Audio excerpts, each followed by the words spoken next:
Leave a thumbs up if you like any videos, then subscribe the channel and press the bell icon to watch more latest videos very faster. Soomaaliyana intana dhageysanaysa inta hadda fadhisawa xagee dawladda loo raacaa haddii walaaltinimo la isku taageerayo oo leeyahay Sacuudi walaaltinimo lagu taageeray Djibouti amadneed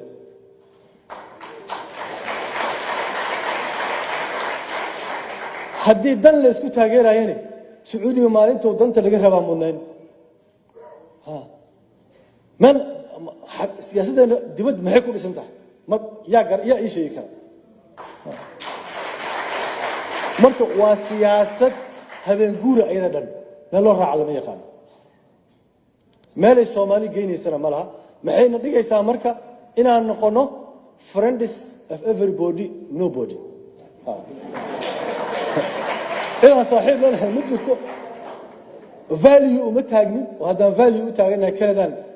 هذا كاسنا كم صوبين هذا interest وتاجنا هاي سعودي إماراتي إيجيبتيو سكولنا كما هو إيمانين هذا ولاتين ما وتاجنا جيبوتي ما ضيعنا مال الله راعي كلام ماله سياسة الدولة ده الرماد جبده مال ساك الله راعي كلام مجبتو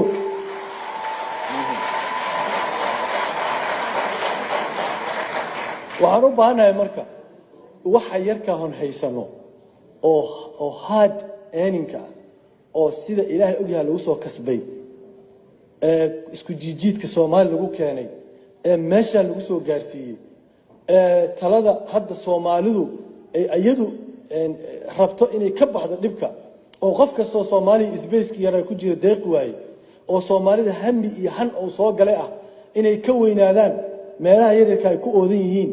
inaysan deeqin ay ogaadaan waa huba dadka jooga Puntland ama Jubaland ama South West ama Galmudug ama Hirshabeelle ama xataa Soomaaliland kuwa jooga waxaan huba inay inta yarta inay deeqin waa huba inay si practical ah u arkeen inaysan deeqin waa huba